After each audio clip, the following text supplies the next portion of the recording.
Good morning po sa lahat. Isa o dalawa, sabi nga na magkakasama, pangalan ng ating Panginoon, He's in the midst of us. Amen? Ayan. It's a beautiful day.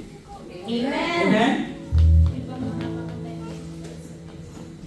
Hindi lang dahil Father's Day, di po ba? Hindi lang dahil Father's Day. It's a beautiful day. It's a beautiful day because nandito na naman po tayo para magpuri. Sabi nga ni nasa katuro sa itinuro, ang ministry na hindi nawawala hanggang sa langit ay ministry natin. Hindi lang kami dito ang kakanta, lahat tayo kasama. Kami lang yung maglilid, di po ba? Pero lahat tayo pare-parehas dapat yung puso natin na magpuri sa Panginoon. Kasi wala na tayo pang gagawin sa langit kung hindi ang purihin at sambahin ang ating Panginoon. Amen? Kaya sabay-sabay tayo kumanta. Kami lang yung nagli-lead pero sama-sama tayo. Sama-sama tayo sa pagpupuri. Dapat sama-sama na ang puso natin binibigay natin kay Lord. Amen po ba? So, handa na ba tayo? Para sabihin it's a beautiful day? Of course, Happy Father's Day to all. And it's a beautiful day because we are all here to praise and worship our Lord and Savior Jesus Christ. Amen?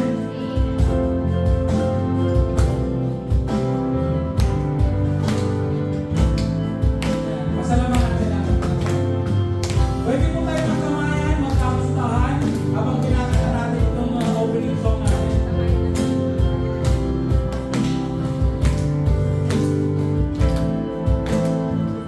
Lord, I thank you for sunshine, thank you for joy.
ibigay natin para sa tabi ko tayo, parang ang hina. Maintindihan ko kung nagpapasting tayo. Mahina yung boses. Pero di ba pag nagpapasting, mas malakas dapat ang boses ng pagpulit, pasasalamat? Di po ba? Amen po ba? There's joy in the house of the Lord, amen? There's joy. Walang ibang nakakapagbigay ng joy kundi ang ating Panginoon. So let's give our 100% para sa pagpulit, pasasalamat sa Kanya. We worship the God who was. We worship the God who is. We worship the God who evermore will be. He opened the prison doors. He parted the raging seas. My God still holds the victory. There's joy. There's joy in the house of the Lord. Amen. There's joy in the house of the Lord today. So we won't be quiet. We shout out your praise. There's joy in the house of the Lord. Our God is surely, yes, our God is surely in this place. We shout out your praise.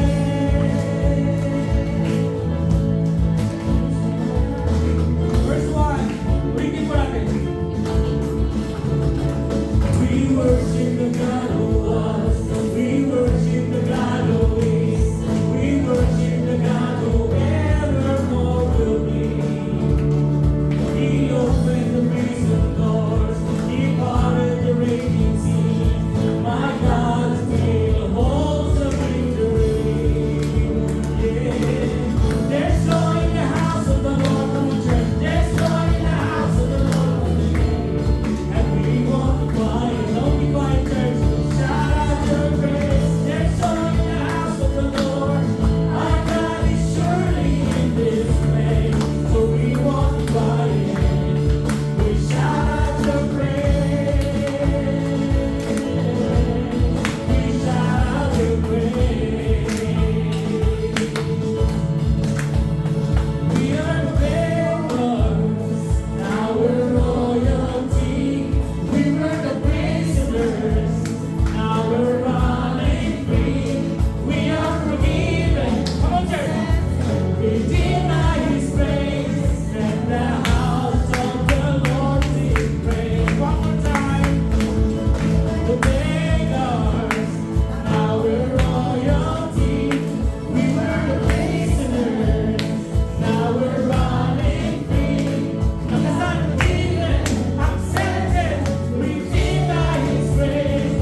Let the house of the Lord sing praise. Come on, let's sing praise. There's joy in the house of the Lord. There's joy in the house of the Lord today. And we won't be quiet. Come on, shout it out. Shout out your praise. Our God is surely in this place. So we won't be quiet. We shout out your praise. We shout out your praise. Yes, Lord. We shout out your praise. Hallelujah, hallelujah. Lord, once again, accept, Lord God, our praise and worship to you, Panginoon. Kung ano man po may bibigay namin, Panginoon, at sa lahat ng aming pagkukulang, Panginoon, patawarin mo po kami, Lord. Accept, Lord. Please accept our praise and worship to you. Our thanksgiving to you, Lord God. Because you are our provider. You are our protector. You are our redeemer. And you are our savior. Because of who you are, I give you glory. Because of who you are, I give you praise.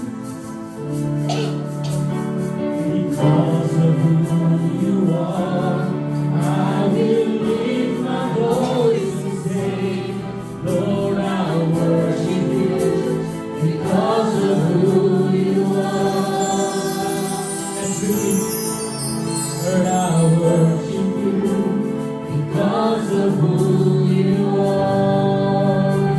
you are.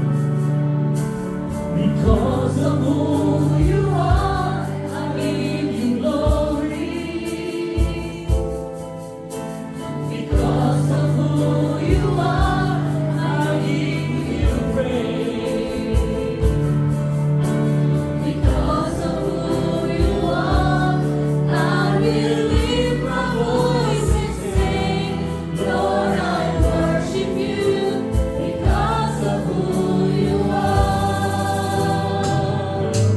Lord, I worship you because of who you are. Jehovah Jireh, my provider.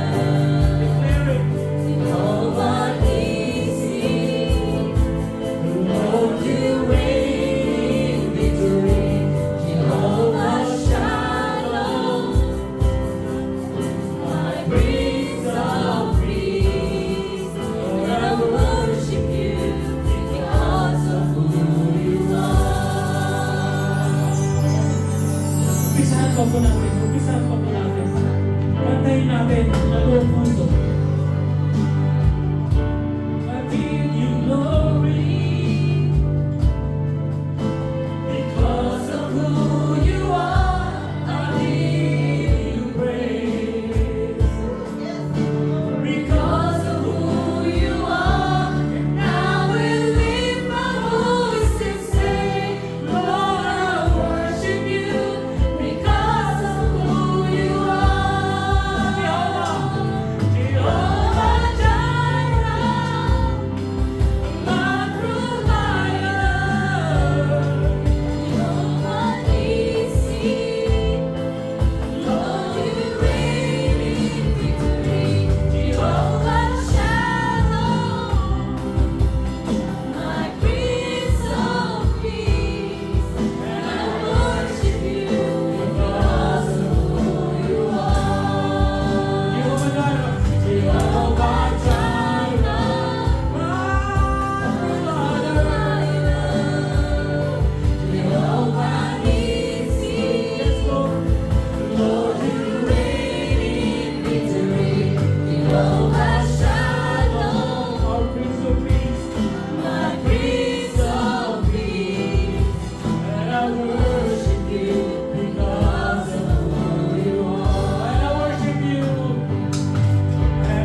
because of who you are, Panginoon. And worship, Lord God, is our response unto you, Lord God. How good you are, Lord God. How marvelous you are, Lord God. We adore you.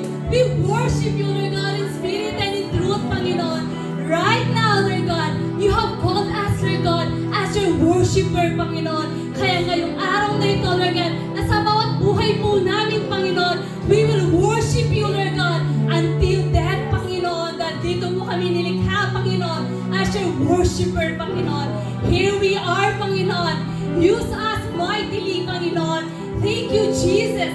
Thank you, Holy Spirit. Thank you, Father, Panginoon. And as we celebrate, Lord God, this Father's Day, Panginoon, is a fresh reminder, Panginoon, how good you are, how loving Father you are, Panginoon, how compassionate you are, Panginoon, how gracious you are, Panginoon. Kaya hayaan mo, Panginoon, na walang ibang mamutawi sa bawat labi po namin, Lord God, kung hindi papuri, pasasalamat, Lord God, sa iyong ngalan, Panginoon. Lord, Panginoon, right now, Lord God, allow your Holy Spirit to move, to work in this place, Panginoon. And I declare this church, JCCI, will be your instrument to preach the gospel, to share your word, Lord God. And I declare your Holy Ghost, each and every one of us, you will be filled. We will be filled with your Holy Spirit, and everyone will manifest your name. For your name is above all name. You are the Lord of our lords, Panginoon. Kaya hayaan mo, Panginoon, na purihin ka namin, sambahin ka namin, at ibigay, Lord God, ang pinaka-the best na papuri, awitan, at pinaka-matatamis na mga salita sa inyo, Panginoon. Lord, alam po namin, Lord God, kulang ang mga salitang ito, Panginoon. How beautiful you are, Panginoon. You are undescribable, Panginoon. Kaya hayaan mo, Lord God, this act of service, Panginoon, ay maluguran ka namin, Lord God. At ang mensahe maririnig po namin, Lord God.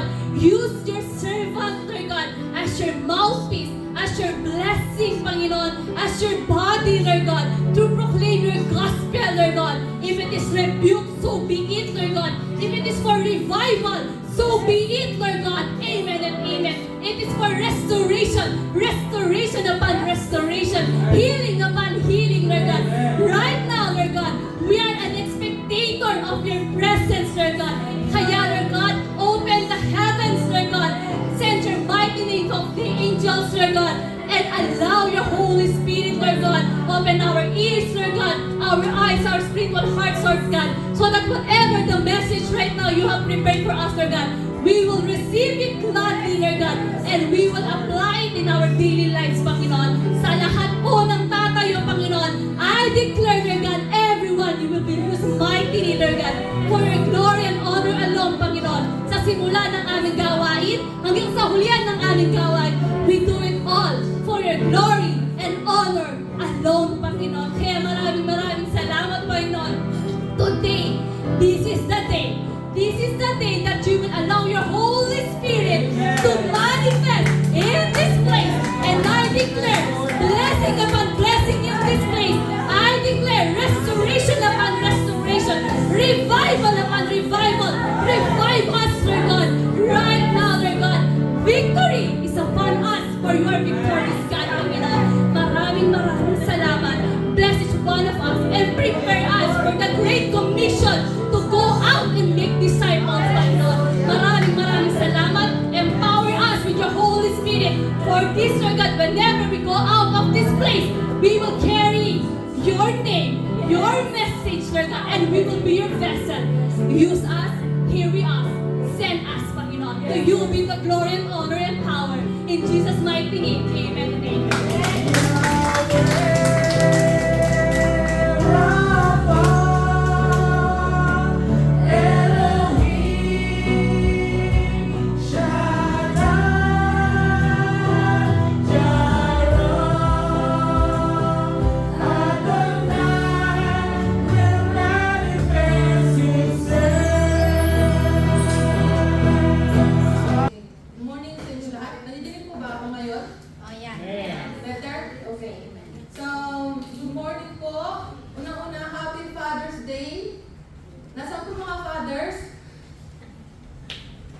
Okay. So happy Father's Day Sa mga fathers, meron bang mga father na gusto magbigay ng testimony? Dahil kaarawan nyo today. Or any other person who wants to testify about the goodness of God. Meron ba?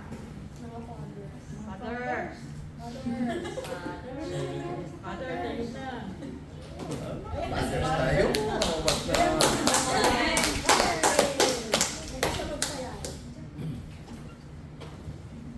Glory to God po. Happy Father's Day po sa ating lahat. At Happy Father's Day, una-una, Senator Will. nagpapasalamat sa ating Panginoong Ama na binigyan tayo ng responsibilidad ng pagiging ama at sa isang pagiging ama hindi po Hindi madali ang magiging binigyan ka ng isang responsibilidad. Iniis mo lahat ng mga bagay at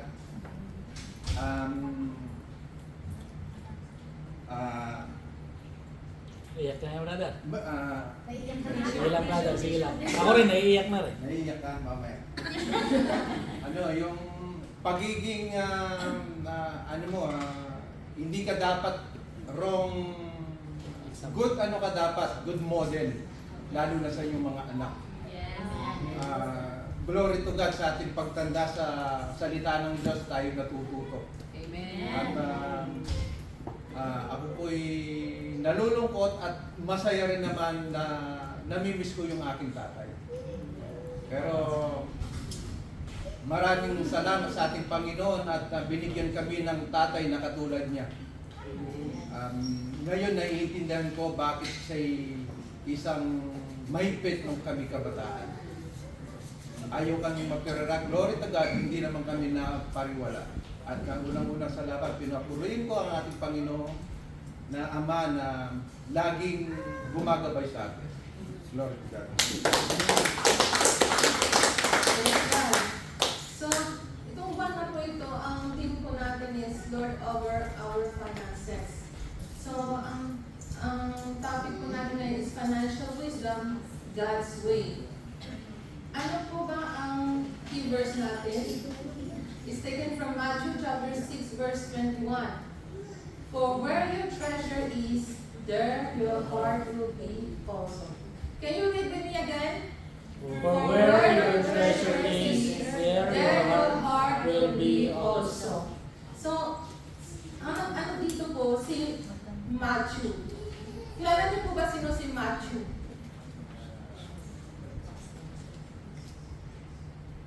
Matthew, kabilang po siya Bilang sa sa 12 apostles. 12 disciples. Yes. Pero ano po ang profession ni Matthew before na maging disciple siya? Tax collector? Yes, Tax he collector. was a tax collector before he met Jesus. So alam niya yung money. Master niya yung money. Dahil yun ang job niya. He is a tax collector. So, ano yung job niya? He was contracted by the Roman Empire to collect taxes from the Jews in Capernaum. So yung alam lahat ng mga Jews na yung mga tax collector, kilala po sila na liar. Bakit? Kasi ang sinisingil po nila more than what they own. Yung nagtopatong pa sila. So they're really liars. At they are known as sinners. Talagang makasalanan kasi kumikita sila, pinatax pa yung mga tao, pinapaong pa sila, tapos pinapatong pa. Sinisingil pa nila ng more than they should give. Yun ang job ng tax collectors. So the Jews consider them as sinners. So after meeting Jesus, si Matthew, kabilang po siya sa 12 disciples. Siya po naging isa sa witnesses sa mga miracles at yung ministry ni Jesus. Diba? Habang buhay pa siya. And he was also an evangelist. Siya po yung kabilang sa gospel, diba? Diba? Yung mga 4 gospel. He wanted, ano gusto niya ipatunay sa mga Jews? He wanted to prove to the Jews that Jesus Christ is the Messiah. Siya po ang promised Messiah. Ngayon, tingnan natin po anong meaning ng verse na ito. For where your treasure is, there your heart will be also. Ibig sabihin, that we will center our lives around what we value the most. Ibig sabihin, kung anong pinaka-valuable sa atin, doon po iikot ang buhay natin. Doon po lahat ng attention natin, doon mapupunta. Okay? So yan, ibaba. Yan po si Matthew. Yan ang si Matthew yung apostle. So go down. So, yun ang ibig sabihin dito sa verse na ito. Again, sa taas muna. I-match muna yun. Ibig sabihin, ang isip natin, lahat ng attention natin, iikot sa bagay na pinaka-valuable sa atin. Yun ang ibig sabihin. Where your treasure is, your heart is there. And ano ibig sabihin ng treasure? The treasure represents that one thing we believe will complete us. Kung ano bang magko-complete sa buhay natin. Okay? That will bring meaning to our lives or bring us joy.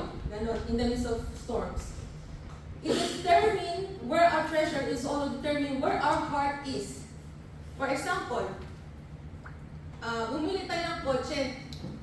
Diba? O Tesla, o I don't know, matagal na natin gustong bumili ng kotse na yon.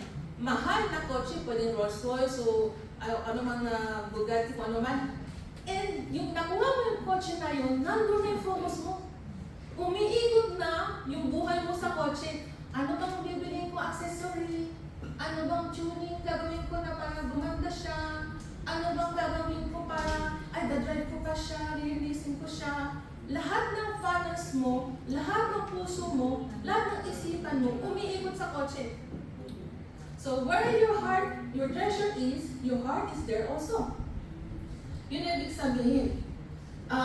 So you spend your money there because nandun yung puso mo.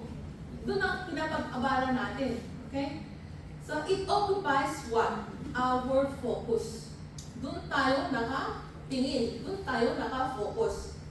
For example, kung mahilig tayo sa stock market, meron tayong mga investment. So, ang gagawin natin sa umaga, unang check natin, stock. Nandun yung puso natin. Bago tayo matulog, stock. Titingnan mo, nasa na ba yung market, nag-drop ba, tumaas ba? Yun. Kung saan yung puso mo, nandun yung treasure mo. Ibig sabihin, lahat ng attention mo, lahat ng focus mo, lahat ng investment mo, lahat ng effort mo, dun mo nilalagay. Yun ang ibig sabihin na where your treasure is, there your heart will be also. So, nowadays, ano bang place ng money sa ating buhay? Di ba po malaki? It defines our values, it drives our decisions, and it's indicator of success. Di ba?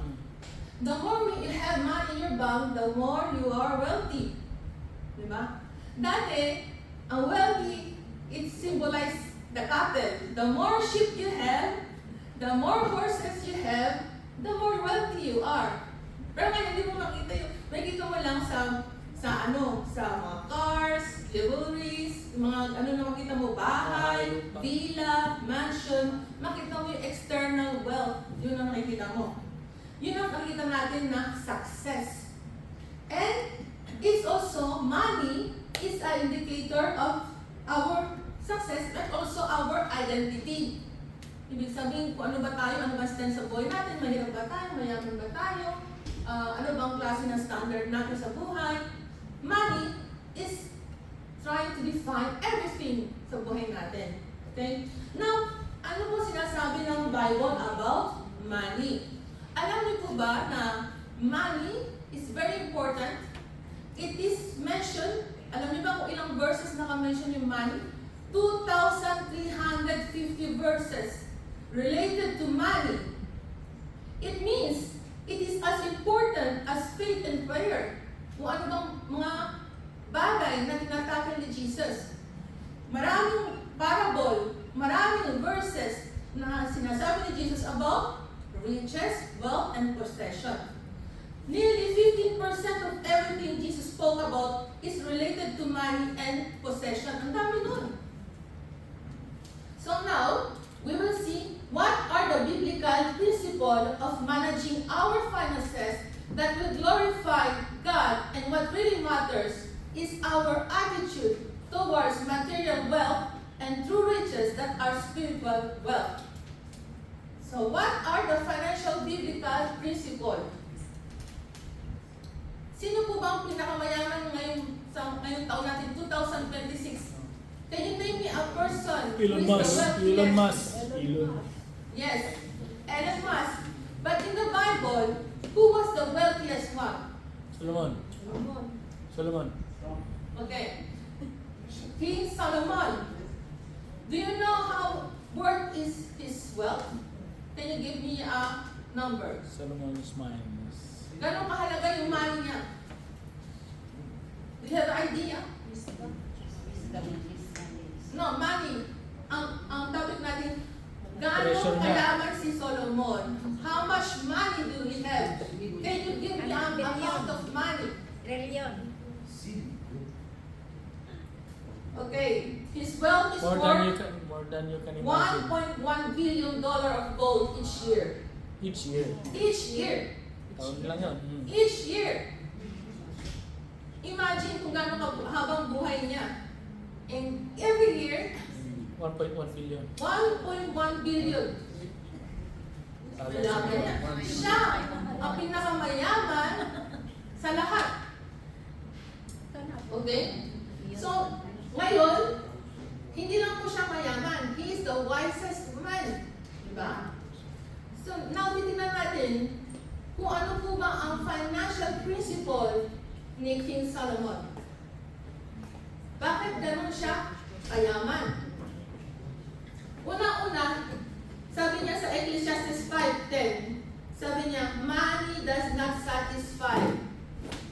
He who loves money will not be satisfied with money. Okay? True satisfaction comes from God only. Amen. Di ba totoo po ba yun? Amen. The more you have money, the more you want. And the more you want, walang katapusan. Di ba? Meron ka na, gusto mo pa. So, ibig sabihin, walang satisfaction dun if you love money. Unang-una, money does not satisfy. Yun ang sabi ni King Solomon sa Ecclesiastes 5:10. And sabi niya, ang technique daw, paano yumaman is diversify your investment. Sabi niya dito sa Ecclesiastes 11:2, divide your portion to 7 or 7 to 8, for you do not know what misfortune may occur on the earth. Ibig sabihin, kung may mga investment kayo, hindi lang isa dapat. Dapat 7. Kasi kung isa nawala, meron pa kayong isa. Tapos yung para meron kayo laging mga asset and profit. Hindi lang po, kasi po ganito yun. Kung lahat ng inaasal nyo nasa job, pag nawala kayo ng job, nasaan yung asset nyo? Wala. Di ba? So, kahit may job kayo, dapat may investment kayo sa tabi. Kasi kung mawala yung job nyo, meron pa kayong kikitahin. Okay? At sabi niya, hindi lang po isang investment. Sabi niya dito, 7. Even to 8. Para, hindi mo lalagay lahat sa isang basket. Kumbaga, kung nag-fail isa, meron ka pa, isa pa. Ganun. So, yun ang sabi niya.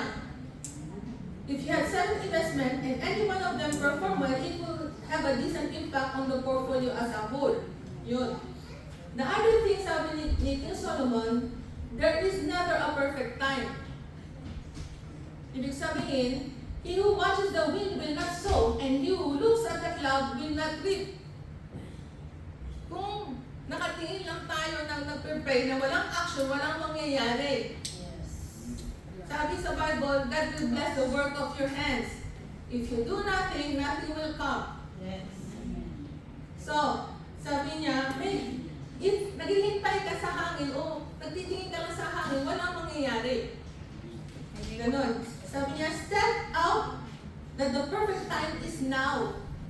Huwag mo sabihin sa na lang, next year na lang. And then after, next year na lang. Hanggang umabot ka ng 10 years, walang nangyari. Dahil, nag-wait kayo sa hangin. Yun ang sabi ni King Solomon. There is never a perfect timing. It's you. It's now. Sabi niya dito din, works smarter. Baba.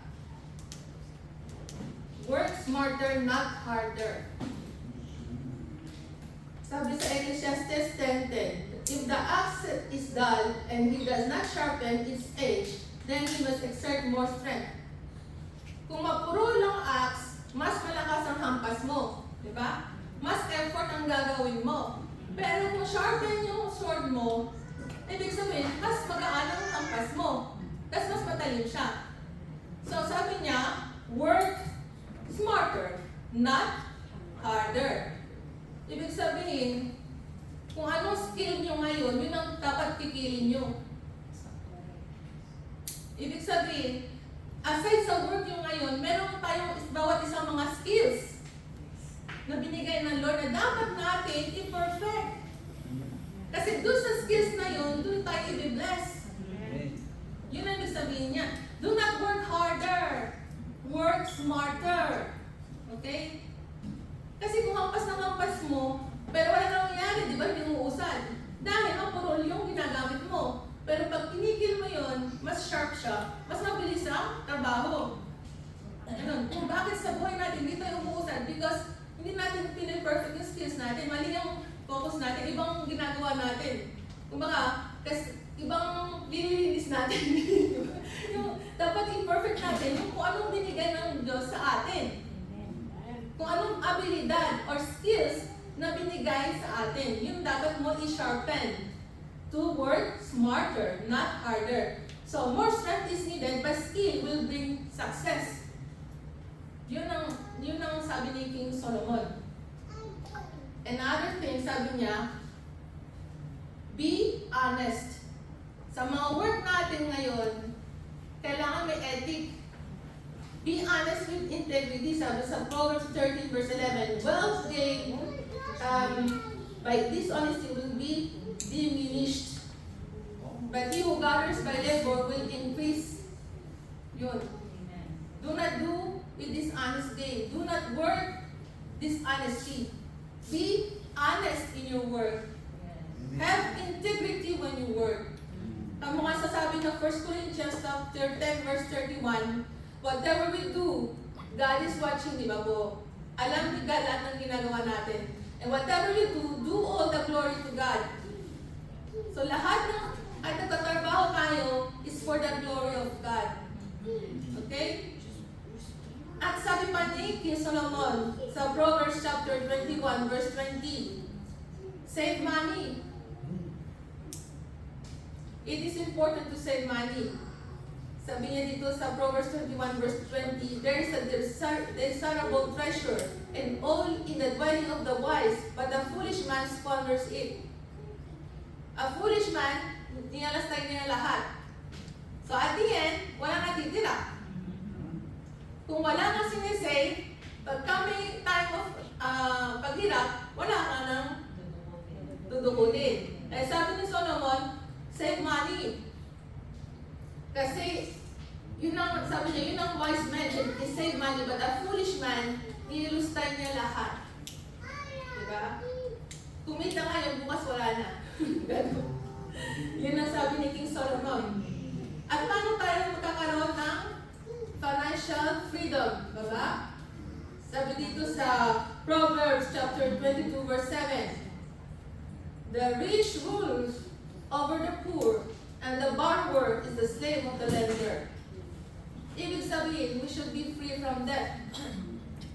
If you want success, dapat wala po tayong utang. Kasi tayo po magiging slave ng tao na nag-utang sa amin, nagbaro ng money sa atin. Dahil, kaysa isave natin yung money na yun, napupunta sa kanya. So, sino na nag-uusap siya? Tayo, nababaon. Pero siya, umuulan. Dahil, naka-bondage tayo sa debt. So, sabi niya dito sa Proverbs 22 verse 7, the rich rules over the poor, and the borrower is the slave of the lender. So, magiging sitwasyon natin? Magiging alila tayo. Alipin. We are slave in bondage of debt. So, if you want financial freedom, dapat we have to be free from debts. Yun ang sabi ni King Solomon. So this principle na sinabi ko dito, need financial discipline. Kamukha tayo as a Christian, meron tayong spiritual discipline. But also it need also financial discipline. Yung financial discipline na yun will have impact in our daily life, materially, and also spiritually. Do you believe that? Okay.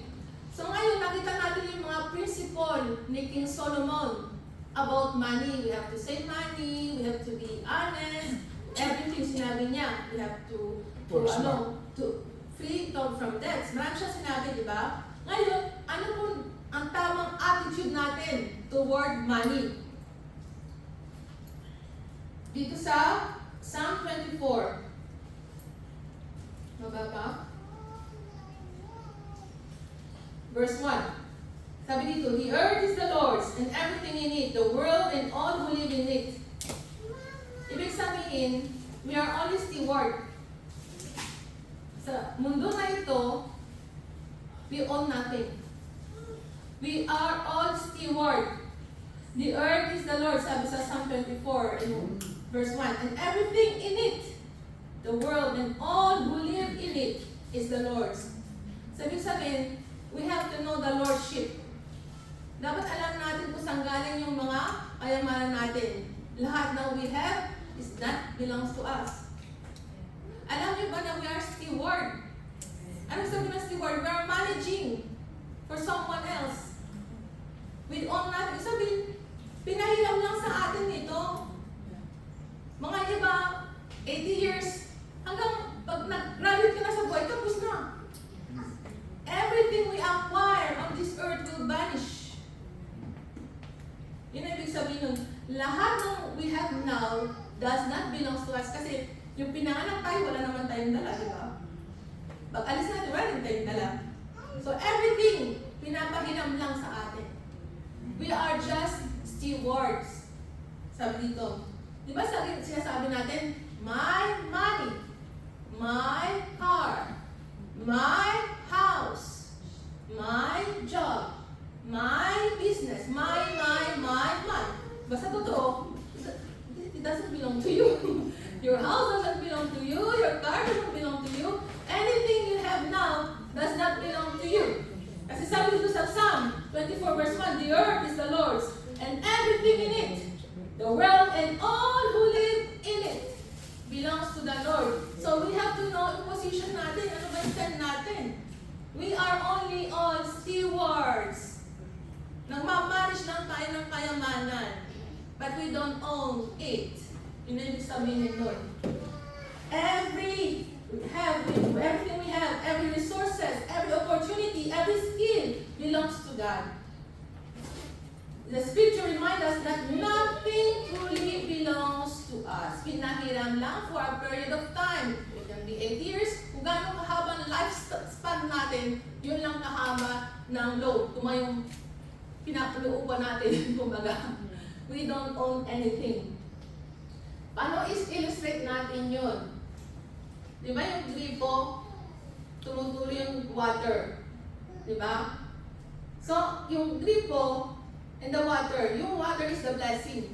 Okay? Pero yung blessing, hindi galing sa gripo. Saan galing yung water? Sa lalim ng lupa, source. Di ba sa kanal, sa CD, valve? So, ganun din.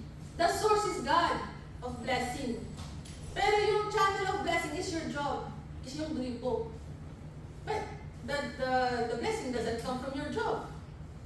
It comes from God. Yun ang ibig sabihin. We should know where the source is. Your job is only a channel of blessing. Gripo lang yun para dumalon ang tubig. Para umagos ang blessing. Pero hindi po siya ang source of blessing. Hindi po nagagaling yung tubig sa gripo. Yun ang ibig sabihin niya. The faucet is just a channel to receive the water. So ngayon, what is the meaning of stewardship? In the Bible, it means managing something that belongs to someone else. Yun ang stewardship. It is managing God's resources, time, talents, possession for His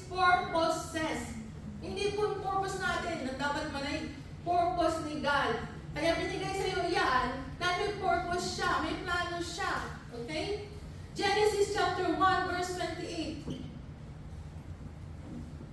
God blessed them. Sino si them? Adam and Eve. And said to them, be fruitful and increase in number, fill the earth and subdue it.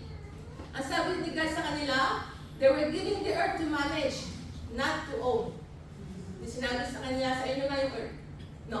Sabi niya, be fruitful, increase in number, fill the earth and subdue it. Manage it. Sabi niya.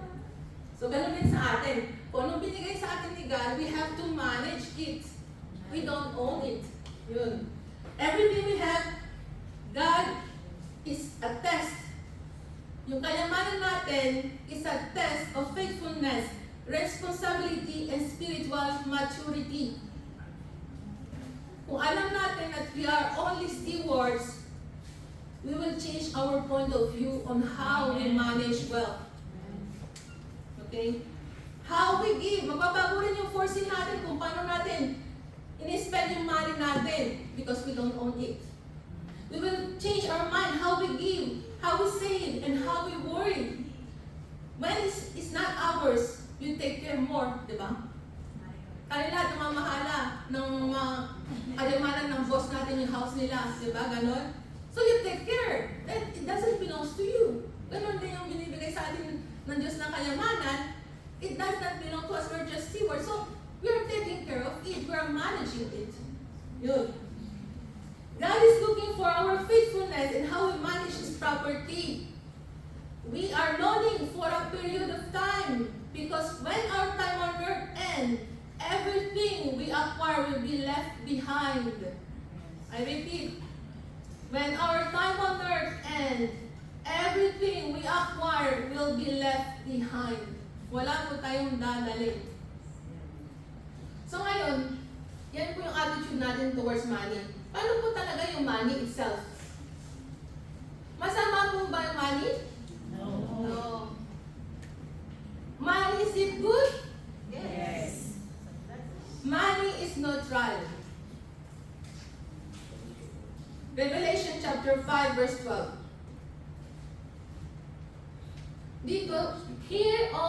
Dito sa passage na ito, all the angels offer a declaration concerning the Lamb of God who is Jesus. Sabi nila, in a loud voice, worthy is the Lamb that was slain to receive power and riches and wisdom and strength and honor and glory and blessing. 7 things. Diba? Sabi niya dito, riches, wisdom, strength, honor, glory and blessing. Power, sabi niya dito, 7 things yun. So, kung tingnan natin yung listahan na yun, yung power, yung wisdom, yung strength, honor, glory, blessing, lahat yun is good. Meron pa bang masama dun? Walang kahit isa dun namin naka-mention is masama. Everything is good. Now, it can be misused. For example, strength can oppress people. Someone who is may lakas can oppress someone, can be cruel to someone. But the strength, yung strength niya, pwede niya gamitin sa mabuti, pwede rin niya gamitin sa masama. But the strength itself is good. Kumbaga, nasa kung paano natin ginagamit yun. Ganon din sa money. Okay? 1 Timothy chapter 6 verse 10. For the love of money is fruit of all kind of evil. In fact, money is neutral. It's how we use money. Yun po importante. What is evil is not money, it's the love of money. Yun po yung masama. Mahalin natin ang pera. Okay? Money is to be used. Hindi tayo dapat nagpagamit sa money. Tayo dapat gamitin natin yung money as a tool. Okay? Kasi kung tayo nagpapagamit sa money, it is a demonic spirit behind it. Nagiging slave tayo ng money. We have to use money as a tool to bless families, support ministry, feed the hungry, and open doors for the gospel of God. Amen po ba? Amen. So, God is looking on how we handle riches. Stewardship is also how we guard our hearts. Okay? Mark chapter 4 verse 19. But the worries of this life, the deceitful of wealth, and the desires for other things come and is choked the word, making it unfruitful. Bakit? It can lead to pride and false security. Money, kung nakadepende po tayo sa money, parang nagiging security na po yung money. Okay? And it can lead to pride. And we can be blinded by money. Yun ang problema dun. Proverbs 11:28. Those who trust in their riches will fall, but the righteous will thrive like a green leaf. Dapat po, hindi po tayo nakasandal sa money. Matthew chapter 6, verse 24. No one can serve two masters. Either you will hate the one and love the other, or you will be devoted to the one and despise the other. You cannot serve both God and money. So, ibig sabihin, is a mindset. Our financial behavior, our attitude toward money is a mindset. Money should be not a master na dictate our decision. Di po dapat ang money yung mag-dictate sa ating mga decision sa buhay. It should not be our master dictating our peace, our worth, identity. It should not enslave us. Money is important to us because mayroong value po yung money. But it becomes a spiritual problem once it takes a bigger place to our hearts. Yung kaya sabi niya, guard your heart because once na yung money nakaupo na sa trono ng puso natin, tapos na tayo. The problem comes. Because hindi na po nakaupo si God sa puso natin. Haggai chapter 2 verse 8. The silver is mine and the gold is mine, said the Lord of hosts. So ano yung sabihin sa Hebrew yung silver? Silver in Hebrew means kesef. Silver means money. I-translate po natin. Yung silver na yan, if we translate in Hebrew, it means kesef. Kesef means money. The money is mine, and the gold is mine, said the Lord of hosts. Yung nasabi dito. So, pag translate natin yung silver, ano yung silver sa French? Argent. So, pera? Largo. Argent. So, sabi dito, the money is mine, the gold is mine, said the Lord of hosts. Yun ang sabi ko. So, in a world ruled by consumption, social media, and comparison, ano pong solution natin para hindi po ma-rule tayo ng pera, para hindi po tayo mag-slave sa money? Ano pong dapat natin gawin? Ano ang attitude natin towards money as a Christian? Una-una, contentment. Hebrews chapter 13 verse 5. Keep your lives free from the love of money and be content with what you have because God has said, never will I leave you, never will I forsake you. Contentment is not based on what we have, but who is with us. I repeat, to be contented sa buhay, hindi po kung gano'ng kahalaga ang pera natin, kung gano'n tayo kayaman. Ang contentment is to have God with us. Who is with us? Sabi niya dito, never will I leave you, never will I forsake you, sabi ni God. Paul said also in Philippians chapter 4, verse 11 to 12, I know that it is to, sabi niya, for I know what is to be in need, and I know what is to have plenty. I have learned the secret of being content in any and every situation, whether well-fed or hungry, whether living in plenty or in want. So, ano big sabihin ng contentment? Hindi po automatic yun. Sabi dito ni Paul, it is to be learned. Dapat matutunan tayo maging contented. Sabi ni Paul, I have learned the secret of being content.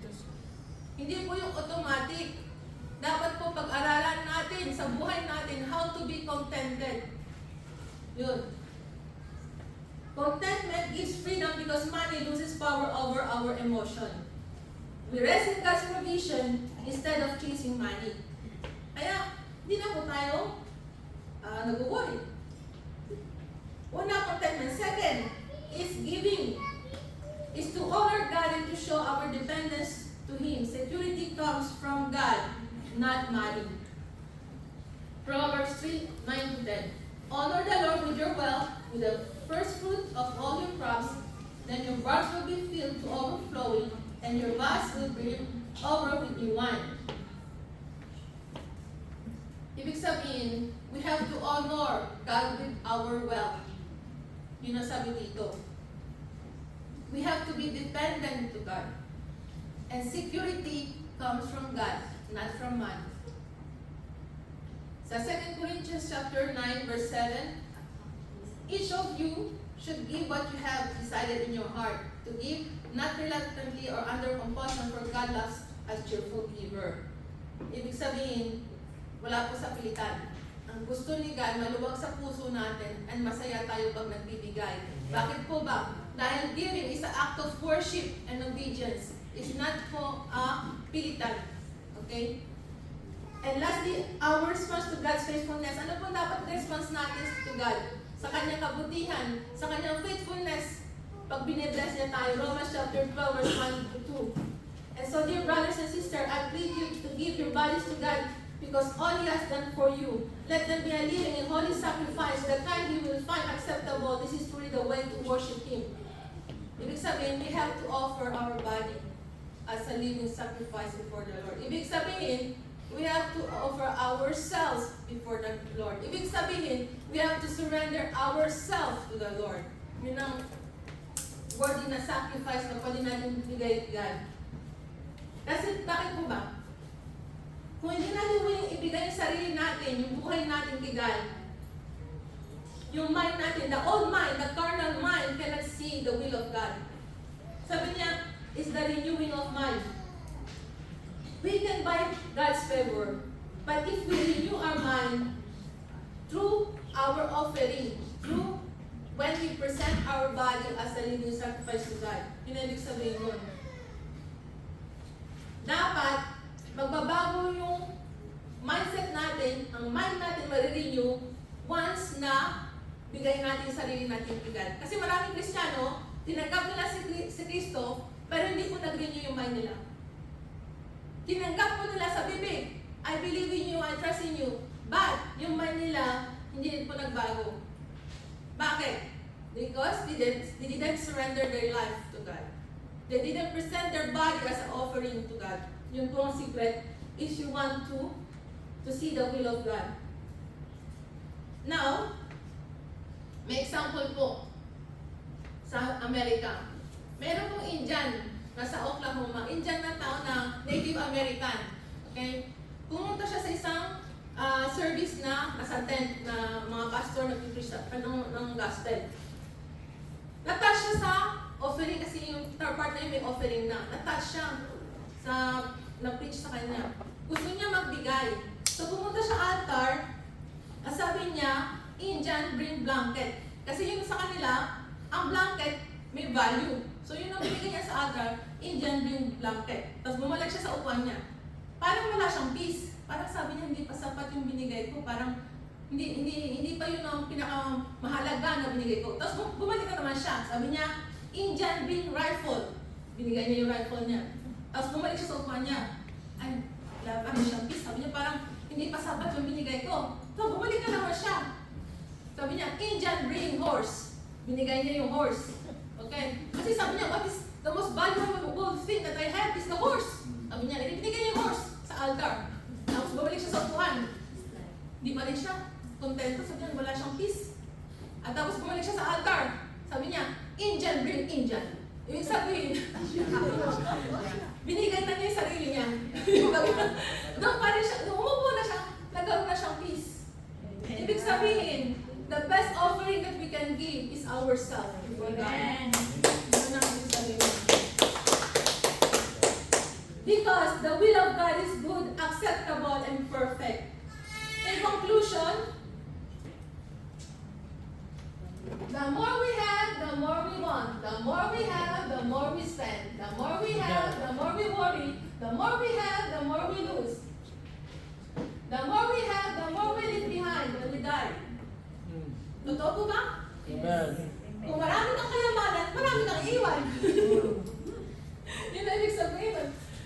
The more we have, the more we lose. Ibig sabihin, kung meron kang kotse, marami kang re-repair habang tumatagal. Kasi habang tumatagal yung kotse, you're losing money. Yun. Habang yung bahay tumatagal, marami kang reparation, you're losing money. The more you have, the more you lose. Yung car, ganun din. Habang tumatagal ang car, dami mo re-repair, the more you lose. The more we have, the more we lose. The more we have, the more we leave behind. Kung marami tayong kalamanan, mas marami tayong iwanan. Yun ang ibig sabihin ng ano yan.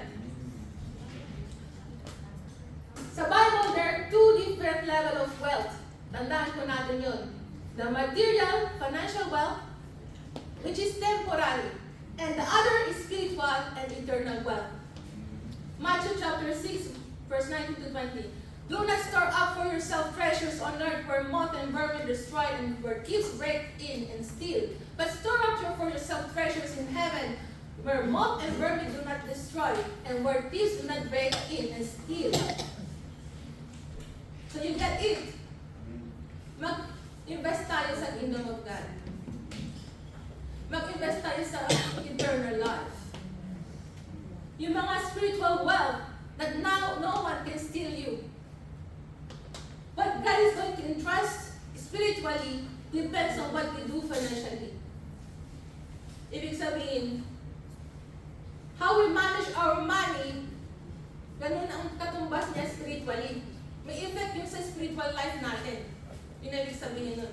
How we manage money on this earth will have an impact in our spiritual life also. Yun. Luke chapter 16 verse 11. So if you have not been trustworthy in handling worldly wealth, who will trust you with true riches? True riches is spiritual riches. Yun po ang totoong kayamanan. Kasi yung kayamanan dito sa earth is temporary. But the riches, the spiritual riches are eternal. Agree po ba kayo? Amen. Okay, so let us stand. So let us sing this song, church. This song is composed by Jesse Wallin. I don't know if you don't know, he was a famous artist in the Philippines, si Jesse Wallin. And in the peak of his career, he was very famous. But he wanted to commit suicide because he said, may emptiness sa aking buhay. And then he met Christ. And he became a pastor. Now he's in the United States now.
we are here to tell your glory, that everything we have a purpose to your plan and will, because your plan and will are perfect and good.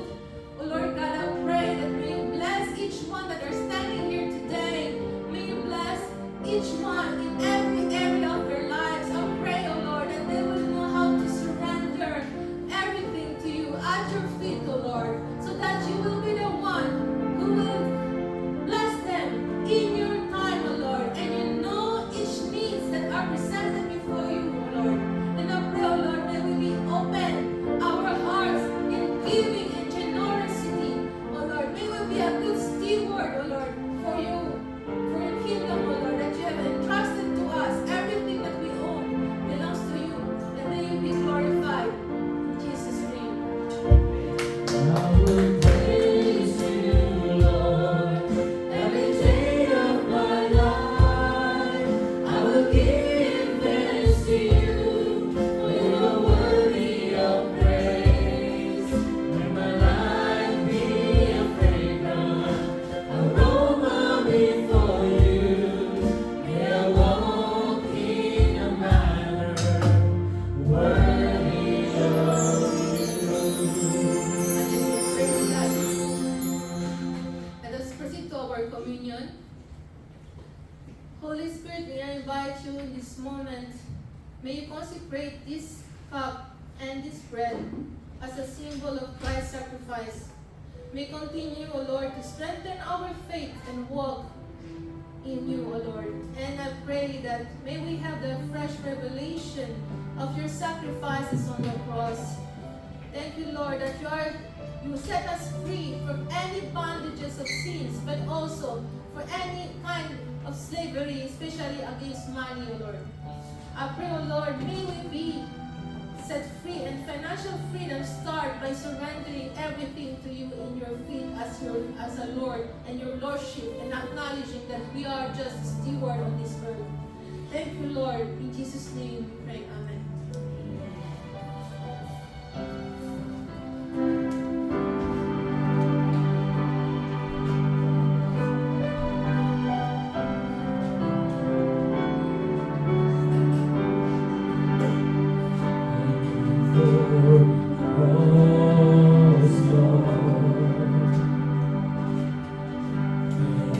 for Christ you.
Lord Jesus, for this communion, that you are refreshing our soul and always reminding us of your sacrifices on the cross.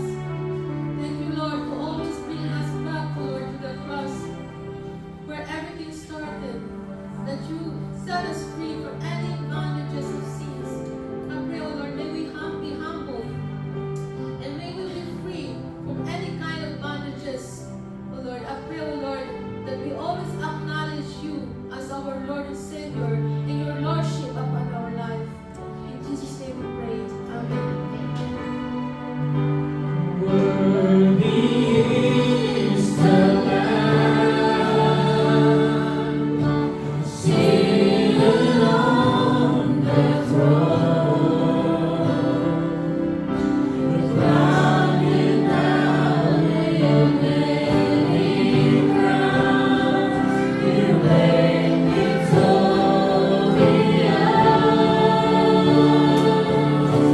high and lifted up, Jesus, Son of God, the darling of heaven crucified.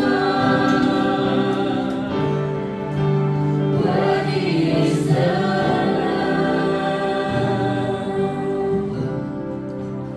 Lamb, worthy is the Lamb,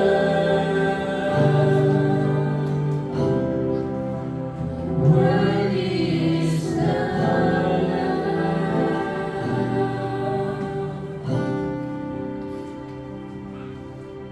Ano po ang ating mensahe about giving.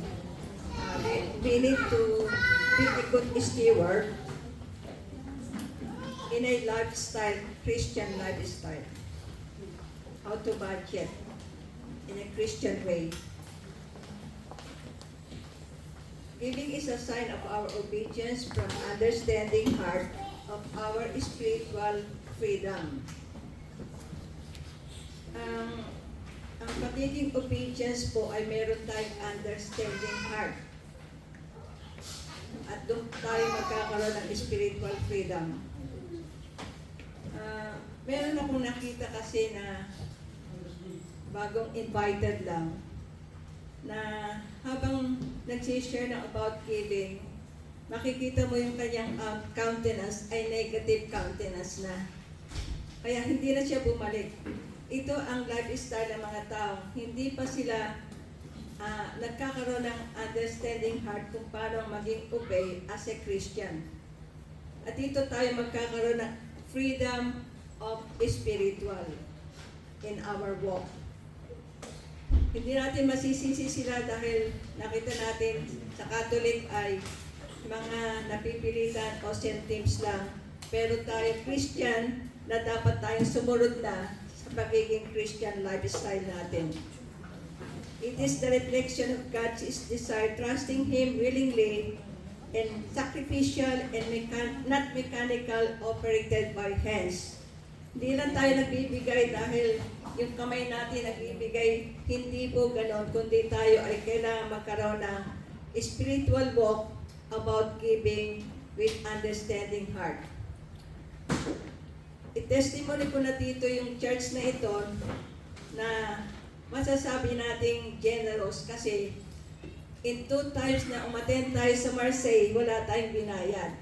Amen. In camping, nagbayad lang tayo ng little amount, the rest is the shoulder of the church. Amen. Dito natin makikita kung paano ang maging generous.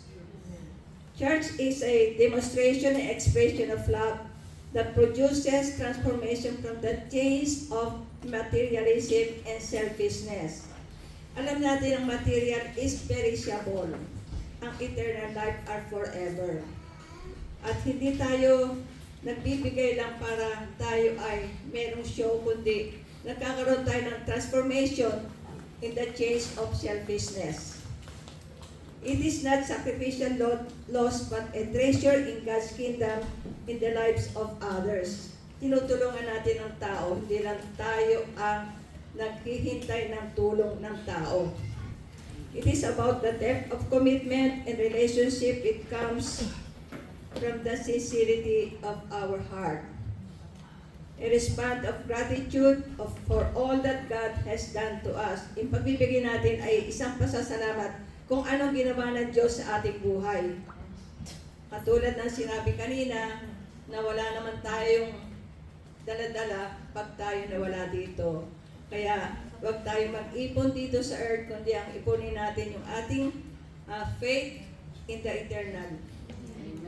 A heart-centered in giving cultivated generosity as a lifestyle. Habang tayo sumusunod sa pagiging generous natin, nagiging lifestyle na natin ito. Okay po, tayo po, please give our tithes and offering.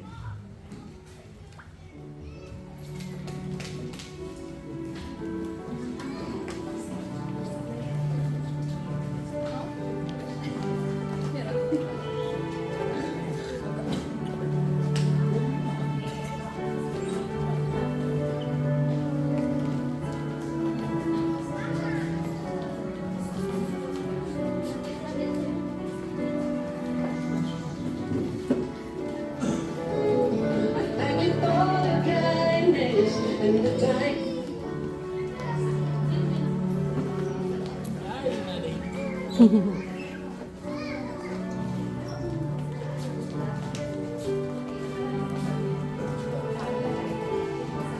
yung purpose? That's good.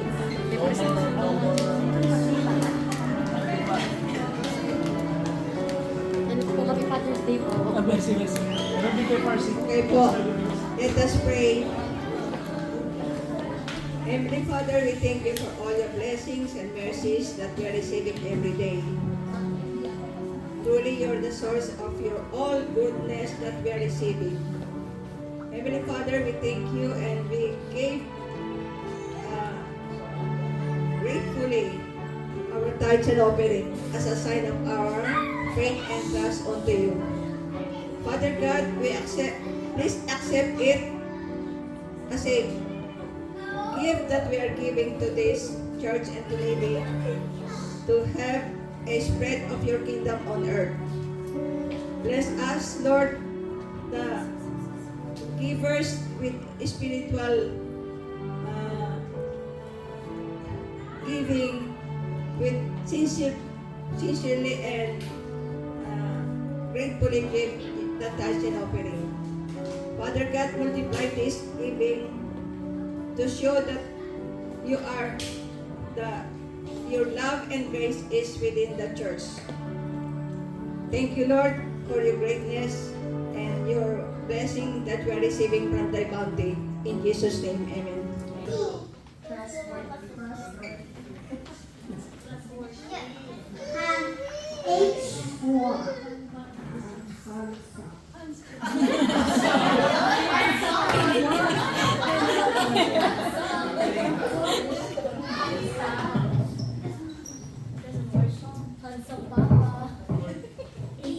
Chords raging, excellent control nudge.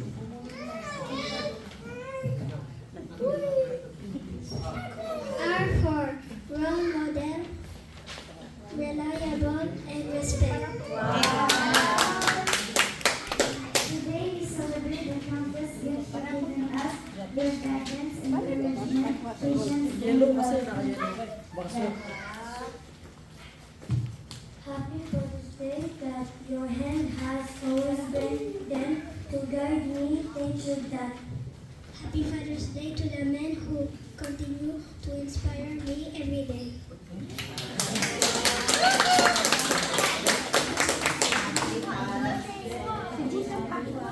Happy Father's Day.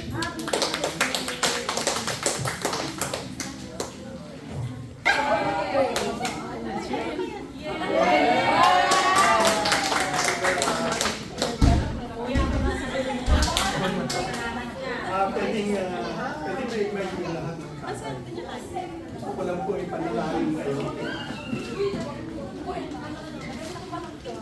Lahat po ng nakakarinig ang forma at yung magiging tatay pa ninyo. Ito lahat po yung tatay. We just want to pray for you. Pakiano yung bata, brother.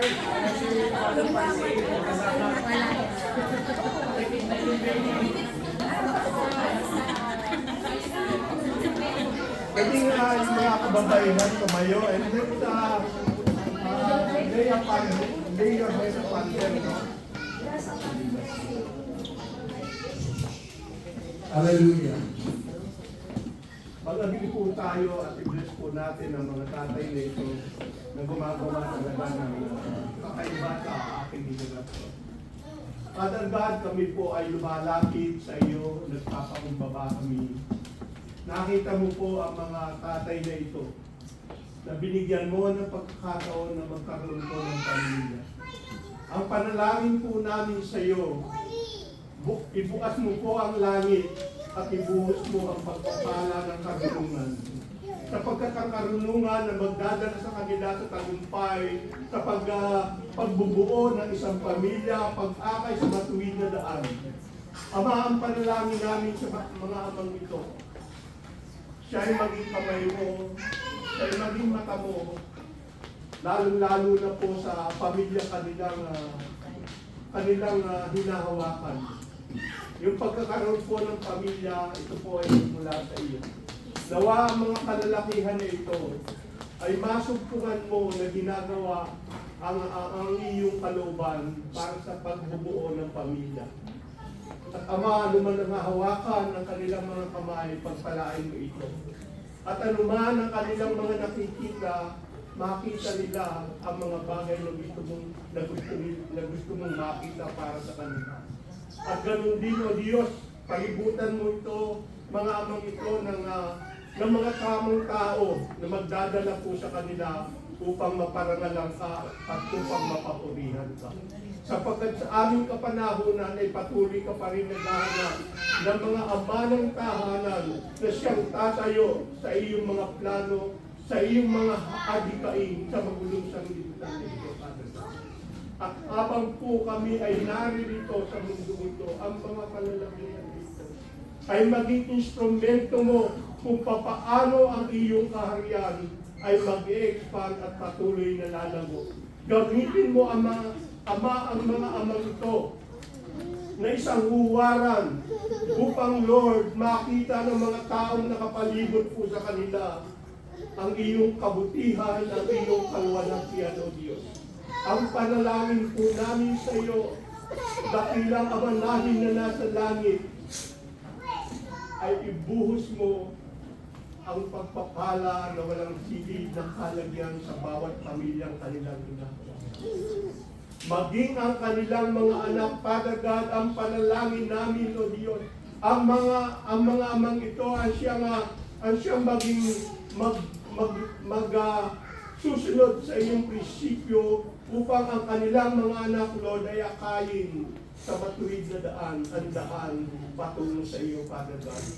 Lord, i-bless mo ang kanilang yayapakan at i-bless mo ang lahat ng kanilang ginagawa, Father God. Ang salamat po sa kanilang mga buhay. Tunay nga, O Diyos, isang pagkakataon na ang bawat amang ipibinigyan mo ng isang pamilya. Nawa maging kaluguran mo, maging kalwalhatian mo ang pagbibigay mo ng pamilya sa mga lalaki ito. Salamat po at patuloy mong punuin ng kagalakan ang bawat puso nila, ang kanilang mga puso at kaligayahan, O God, na sa iyo lamang nagmumula. Father God, we thank you so much sapagkat ikaw po ang lahat na may akda ng aming buhay. Ama, ang panalangin namin, pagkaisay mo kami mga kalalakihan dito sa JCCI upang maging impact po kami sa mundo kami. At patuloy ka namin pararangalan, patuloy ka namin lulwalhatiin sa buhay ng mga anak ito. Sa iyo ang papuri, sa iyo ang parangal, sa pangalan ni Jesus, ang lahat ng magsabi na.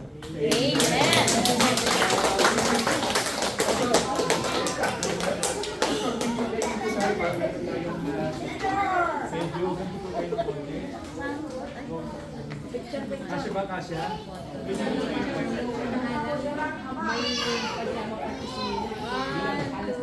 3. One more. 1, 2, 3.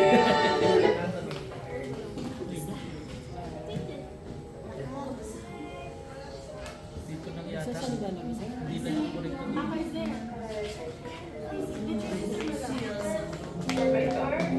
Dito lang po. Hindi na yung correct na sa spelling.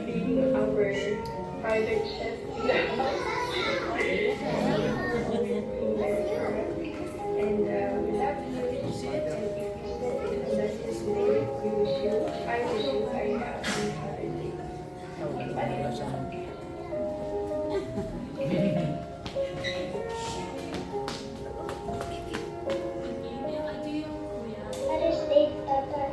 I thank the Lord that He chose you for being my Papa. Thank you for the love and the sacrifice. I love you, Papa.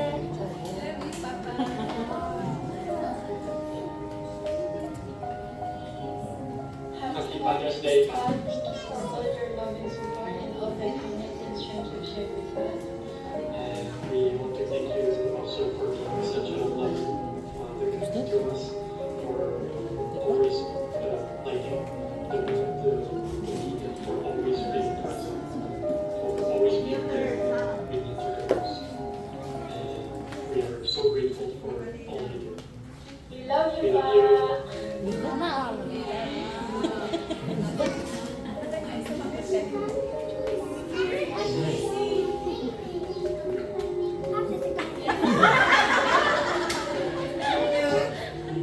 Just stop.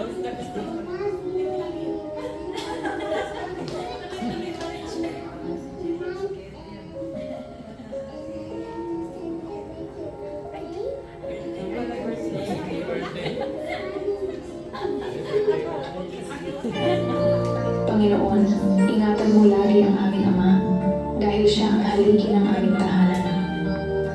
Bigyan mo siya ng lakas sa bawat pagsubok, mabuting kalusugan, at mahabang buhay upang patuloy niya kaming magabayan. Pagpalain mo ang lahat ng kanyang sakripisyo at pagsisikap para sa aming pamilya. Naway suklian mo ng kapayapaan, kaligayahan, at pagmamahal ang kanyang mabuting puso. Salamat, Panginoon, sa regalong Ama na patuloy na nagmamahal, nagsasakripisyo at lumalaban para sa aming pamilya.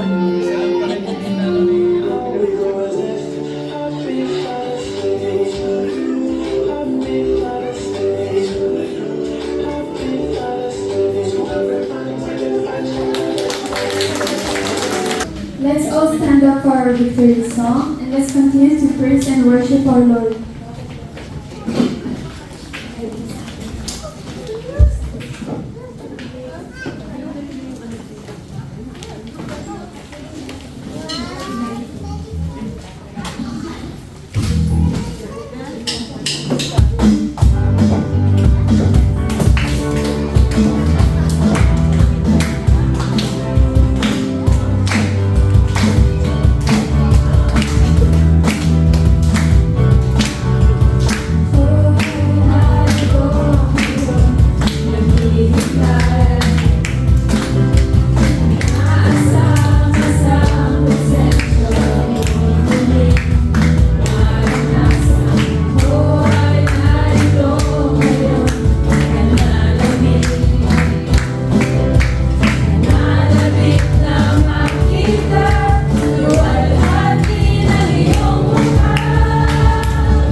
standing for our closing prayer. Lord, thank you, Lord, for our victorious Sunday service, O Lord. And pray, O Lord, may we leave all the fathers, O Lord, to continue their calling as the head of the family, O Lord. I pray, O Lord, may continue to strengthen them, O Lord, to fulfill the calling as a father and a leader of the family.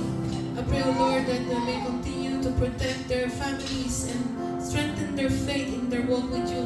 And as today, our lesson today, may we be always a good steward of your wealth, O Lord, and to acknowledge always your lordship upon everything we have. I pray, O Lord, that may the word really sink in our mind and our heart, and we will be a trustworthy steward, that we will multiply what you have given to us. Thank you, Lord, for your goodness and mercy towards us. In Jesus' name we pray. Amen. Amen. Ngayon po, wala muna tayong cooking kasi tayo na, no? Meron po tayong salo-salo, so wala po munang uuwi.